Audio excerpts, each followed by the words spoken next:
Welcome to the Tell You Later Show, where you learn so little about so much, and vice versa. Thanks to all those who support us on Patreon. By the way, there's always room for more. And don't forget to like and subscribe to their channel.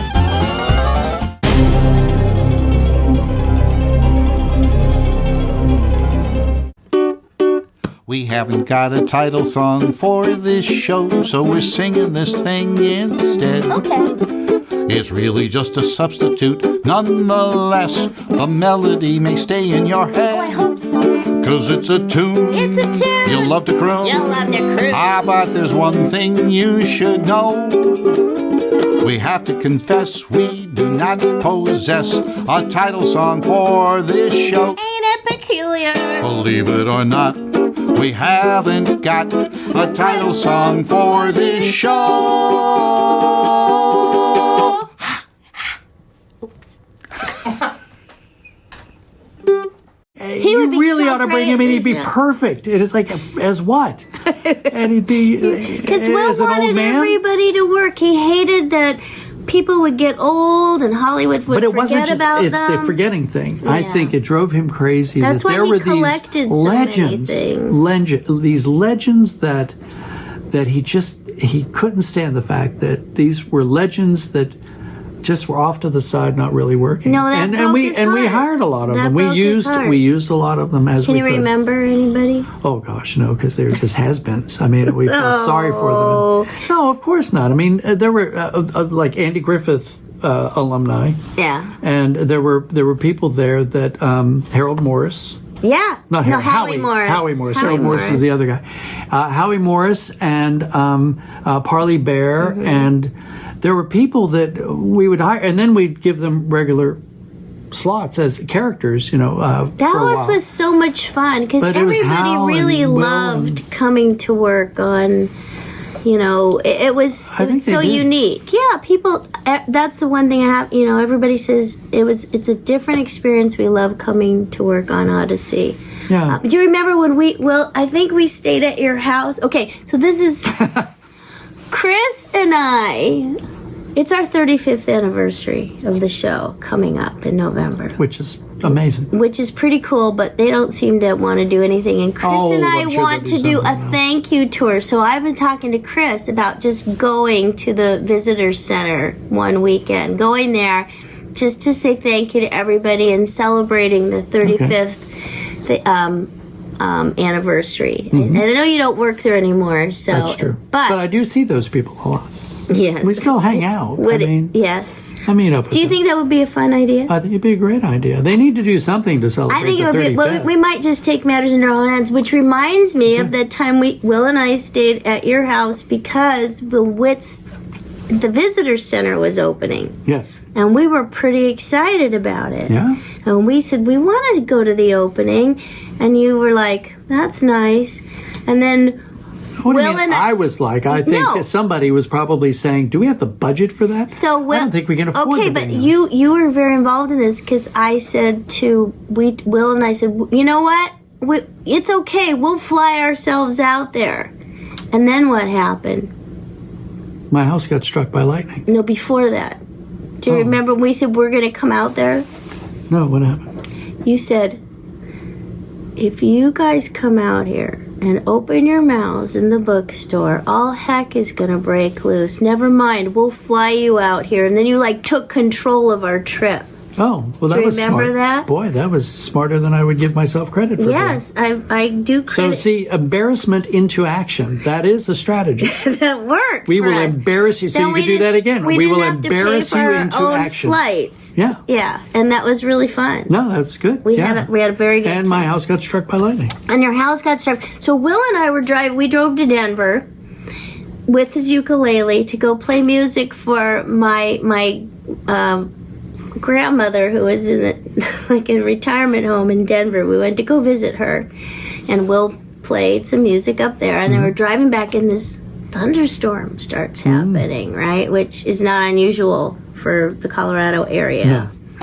And we were like, it was like License to Drive in the car with him and me, because he was driving and I had the map because we were trying to figure out how to get back to your Was house. he a good driver? Yes, the way men drive. Okay, that's all I'm gonna say. He drove like other men, just fast, too fast for me. That's all. That's a crude stereotype. I know, but it's been my experience. Because I know guys who drive like old women. So and I would rather be in the car with them. I don't mind. Yeah, right. You can say that, right? Okay. Well, some old women don't drive that well either. But he was do. A pretty good. He liked driving. He actually really liked driving, and they used to drive to Colorado every summer to go to a melodrama out there. Yeah. He didn't come visit me. No, because you're too far north. It was at the It was at the Broadmoor. No. It was a melodrama in Silverton or someplace. I don't know. That's where he met Harperella, our harpist. Slap saddle. Yeah. He met her, and that's another story. Yeah. Okay. So we're driving back, and it's getting dark, and he's like, "Where should we go?" And I'm opening up the map. I go, "Well, I think we go," because don't point it at me. Just tell me where to go. I can't see. I'm driving, and we're yelling at each other trying to get to your house. And I thought, oh, I wish I had the tape recorder going because sounds just like Connie and Eugene. As a driver, and I appreciate that. How many times have you been driving, and somebody in the back seat knows where you're going? And you're driving, and they say, well, turn that way. And now you're driving looking forward as you should be, but they're pointing. So they're in the back seat where you can't see them, but they're saying turn that way, which could be left or right or it could be confusing. Diagonal or so whatever. By the time we got to your house had been hit by lightning. That's right. The storm came in, and my house was hit by lightning and burned a hole. I burned a strip across the carpet. It cracked an entire wall, and actually the crack went down to the floor, down under the floor, blew up through the carpet, and there was the carpet, bits of like popcorn. Stuck to the ceiling. Speaking of popcorn, smoldering in the ceiling, like popcorn, and it blew. Mushroom or regular? Blew, I think it was shroom. So butterfly, and it blew. I remember our garbage disposal switch next to the sink blew off and hit the kitchen floor. We were like, "Is this not a good time to come over?" Yeah, because of the fire truck outside. It was terrible, but you were so smart. I remember you saying. I knew there was going to be a thunderstorm, and I shut off my computer. That's when computers were kind of new. My computer, but it did fry my amp. That's the kind of stuff I remember. But it fried my amp. I remember weird things like that. Yeah. I probably smell like onions because I may put onions in my salad. I don't have a sense of smell. Oh, good. Really? Yeah. Oh, excellent. That's why I want to do the grinder thing and see if it opens everything up. It might. No, we could try it later. We'll let you know what happens. No. So yeah, we came and you had all this was going on. That was quite a commotion. So let's find any one of the threads that we began but didn't finish. Is there anything that we began but didn't finish? I don't think so. You brought up my going to England, but that tied into the Perfect Day song. Yes. And we were talking about Connie and how she matured at a slower rate than all the other characters. Everybody else, so they all had to get off the show. Basically, which was probably as close to a connection to you personally as anything. Because they had slow maturity. Yes. Yeah. Well, you know what? Do you remember there was a test going around on the internet that said, like, take this test to determine your real IQ? age. No, your real age. Your real age. Did you ever see that one? Yeah, I took it, and they had said that I died last August. Nah. I took it like 3 times because I took it. It said I was 6. And then, and then my kids took it. They were all like in junior high and high school, and they all came out like 18. So I thought I better take this again. 6. Like 3 so you have the maturity of a 6-year-old? I have. I don't think that would surprise anybody who knows you. I don't know if it's maturity. I don't know if you would call it maturity. I wouldn't call it maturity. It's more like I don't know what it was, but my real psychological age. Is that maturity? is your psychological age mature? No, because maturity would be wisdom. It would be a lot of things other than just a psychological age. Yeah. I would Okay. think. Well, anyway, I just had to give that I some just thought. want to say one more thing. Yeah. Okay, I got maybe one more thing, maybe more than that. Okay. Is it? Oh, that's a big disappointment. No, Will bought those too. Okay, so yeah, but from where and who was using them before you? I know you don't really want That's to know. disgusting. But okay, so I got to work on a movie. This was another fun thing because you weren't at Focus, and we haven't talked really a lot in a long It's been a time. little We used to while. talk I've been gone a lot more. 7 years, I think. on and off, Yeah. more than that, because we've already determined that you quit twice. I didn't quit. I went freelance. It's two different things. I have worked pretty much nonstop But you didn't for Focus show on the up at the Family studio. since 1986. Wow, that's a long time. And then I left, even after I left 7 years ago. The last thing I did, my last week on staff, we were recording Ties That Bind episodes. And then I started the new job the next week. And that was seven years ago. Wow. But even then, I did the long end, the Mr. Skint and Buck episodes. That was like a And three-parter. you know what? That should have and been Kimmy 6 parts. wasn't the only actor that you wrote for because you wanted the guy from Dark Yes, Shadows David on the Selby, show. who I adore. Yeah. Now, how did that happen? Well, that's one of those strange things where I had actually Dave Arnold and I had flown over to England to do to record audio dramas, and we were flying back. Mm-hmm. And in the waiting room, I looked across the room, and there was David Selby sitting there waiting for the same flight. And David, even though the You character, talked to him? well, I went up to speak to him because I had to. I mean, this is for me What huge. other This was huge. choice? Why did So I you went up. watch Dark Shadows Oh as a yeah, kid? I did a lot. That's scary. I watched. I was one of those. What do they call them? Latchkey kids. I just didn't have parental supervision, so Got it. I watched Dark Shadows. Check. I don't know that even if my parents knew, they would have cared. But anyway, so David was there, and I went up to talk to him, and then he got on the plane, and it's like I'm not going to be a fanboy. It was a vampire. He was the werewolf. He was a werewolf? He was the werewolf. Barnabas Collins, Jonathan Frid was the Oh. vampire. But I was trying to he's say amazing. it and was he's a an soap amazing actor. opera. Well, it was a horror soap opera. Opera. It was the weird thing is that it was a soap opera, but it had all this supernatural, scary things, but it very influential in a lot of ways in explorating. But they explored things like parallel times and things like that. But anyway, and David, if you ever watch reruns, to the Parallel Times. did you really? Yes. You live in the parallel times. This is got- not a subscription. I did get 2 copies. I was like dual citizenship. Okay, go wait in the car. I think I'll come back in a minute. I'll just do this by myself. Go ahead. So anyway, so David, I went over to talk to David because he's dynamic as an actor. If you ever watch him in something, Well, if you can grow When he hair comes all over your on- body on camera like that, that's called makeup.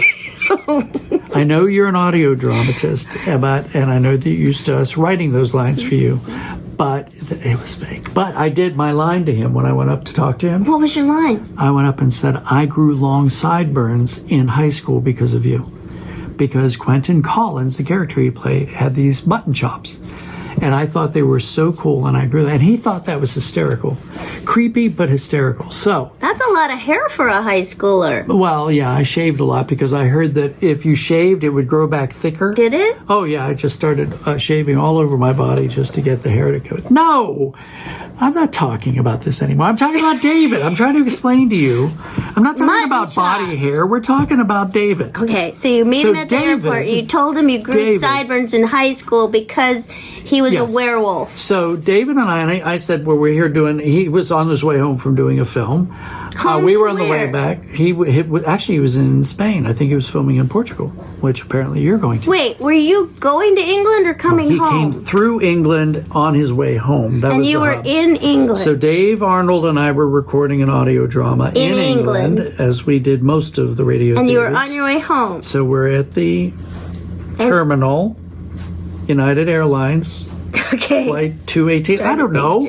And then David was sitting There's too there. much. What was I wearing Was that he day? on I'm your not even flight? entirely sure. I think he had a white shirt He on. wasn't on your flight. He was on our going. flight. He was coming back, flying through Denver on his way back then to California. Oh, so you were going from London to Denver, and he was Yes. going from London to California. Yeah. So he lived in California, Yeah. not Portugal or England or No, he any was other filming. European He country. was filming in.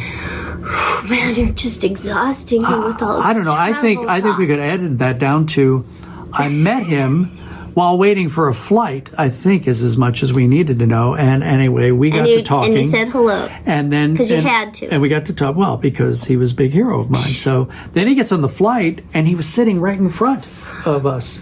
Did you tap him on the head? No, I said, I'm not going to be a fanboy. I'm not going to bother him. I'm just going to wait. But as soon as they said seatbelts, when they say you can stand up now, he stood up and turned around and we talked. It's like a 9-hour flight. Because he was bored. And then I found out, well, yeah, he didn't Who was have any he sitting magazines. next He to? didn't have his Parallel Times. If he had it, he would have been reading it. If only he could have Both grown copies. hair. But we found out that we come from the same part of the country and knew some of the towns. I mean, we had all these connections.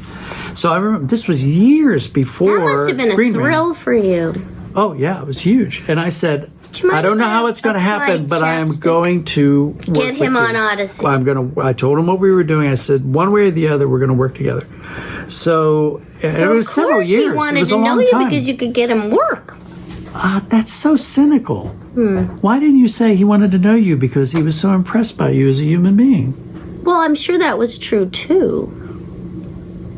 But, So, anyway, David, we actually have become friends. And so when I was writing Green Ring Conspiracy, and much like Penny, where I thought, this is Kimmy.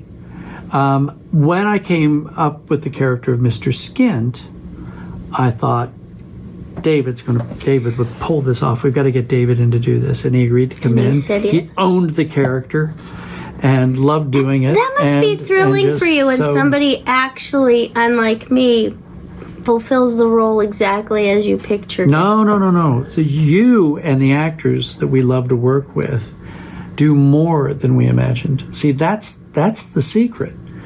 I don't want exactly what I hear in my head. I want better than what I hear in my head. Wow. So when we write lines for you as Connie, and then you do that thing you do that just turns it, that makes it more than it was in my head. When Will always did that, and Hal, Andre, Paul. I mean, when you go through our core actors especially, and then people like, as when Kimmy came on before she was a regular character, but then you have David and you have these guys come in and they just bring that thing that's better.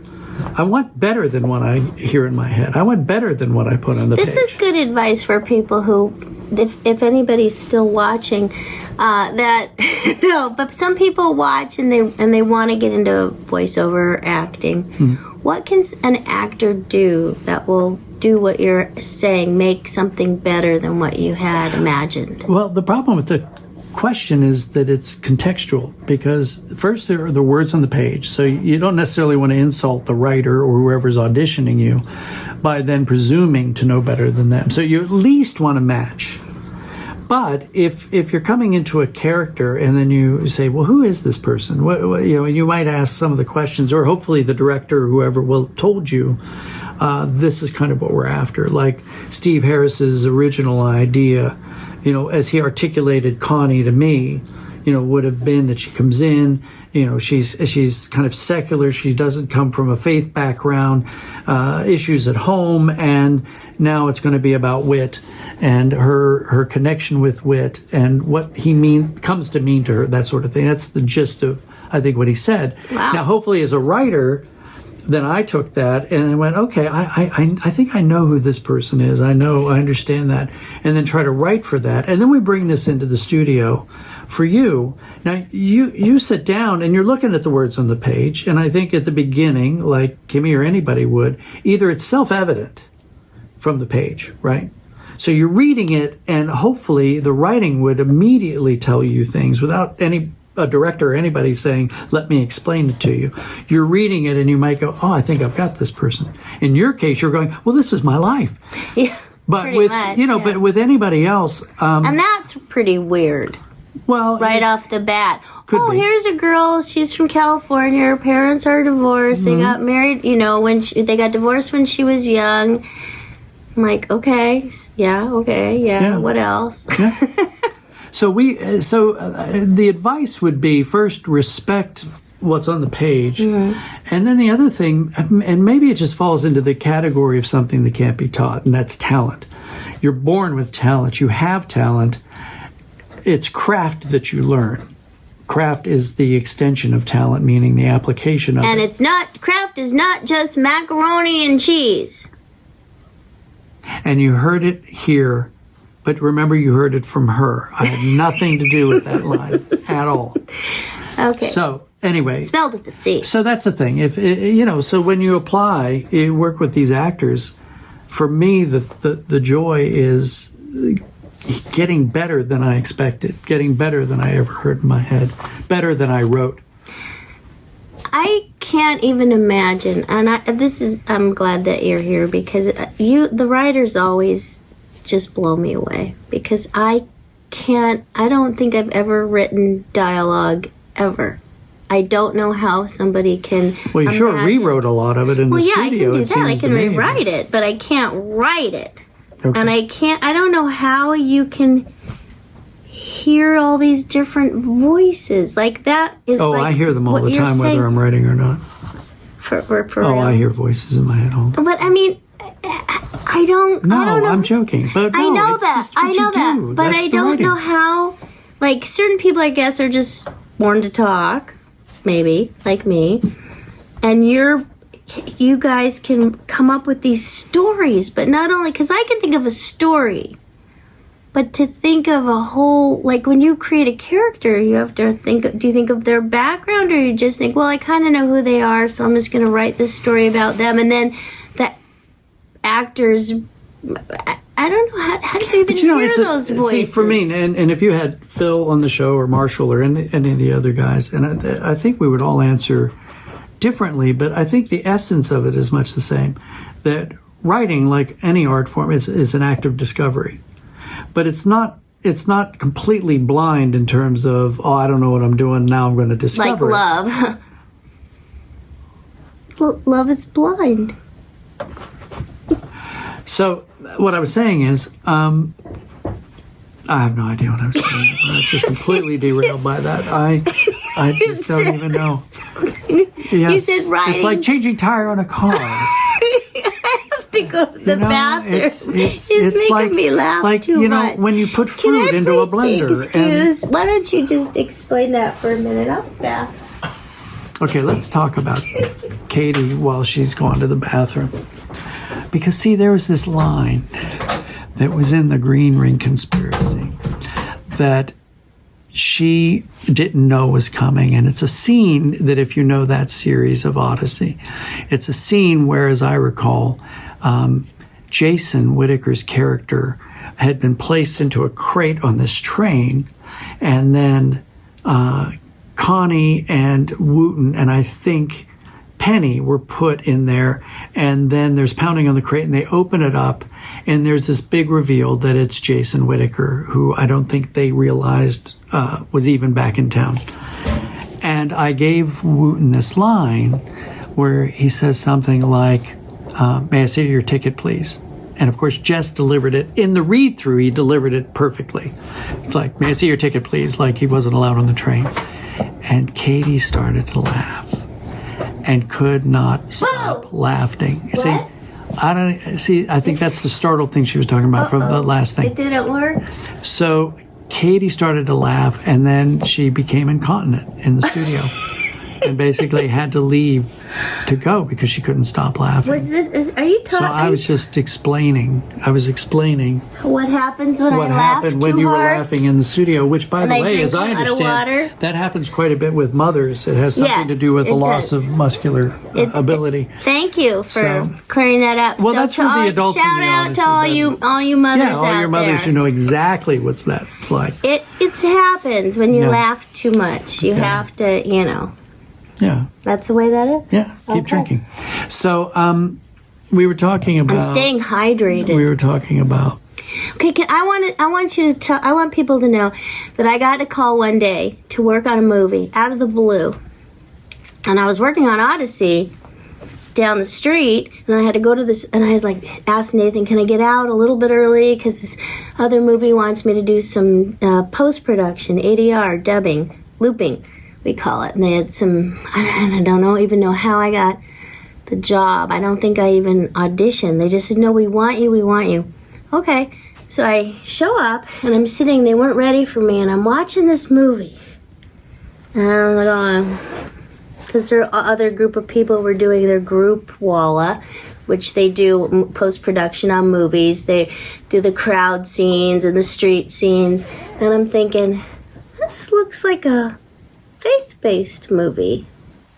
I'm watching it, and I said, what's the name of this movie? I don't even know if I know. They told me, and I got out my smartphone, and I looked it up, Behind the Mask. Beyond the Mask. I'm looking, and it said your name. Somehow I saw your name connected, that I texted you while I'm waiting to work on the movie. Yep. Paul, did you write this? Mm-hmm. And he said, yes, sort of. And that was amazing too. I thought, wow, you're connected to everybody. You're connected to everything. Well, I did. And that made me feel comfortable knowing that you had written it, because I had no idea what I was walking into, and it was actually really interesting to watch. So everybody should be aware. That's the interesting thing about the difference between disciplines of writing. And the thing about film, I think film probably more than any other discipline is more collaborative. So, for example, with Adventures in Odyssey, if I write an episode, and then I'm generally the director of it, and we'll go in, and then there's that level of control. What I've written is pretty much what we do after it's been through the process. But with a film, pretty much once the writer is done, he hands the script over and might have nothing to do with it after that. To enjoy the full episode, please support us at patreon.com/tellyolater. Thanks a lot. Mr. Wait, Ham? didn't you just tell me about somebody named Ham? Oh, that was something else. That was an app. Anyway, we'll tell you later.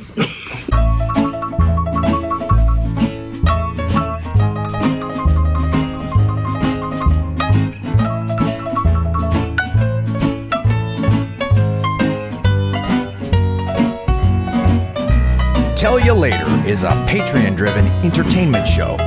So what are you waiting for? Come on over. Join us at patreon.com/Tell You Later. Languid fiddle.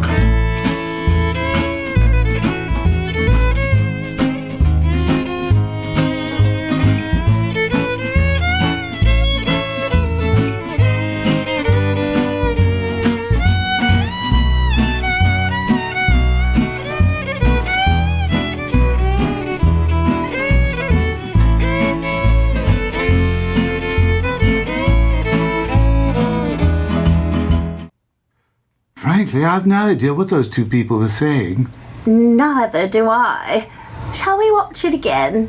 Yes, any cryptologist would.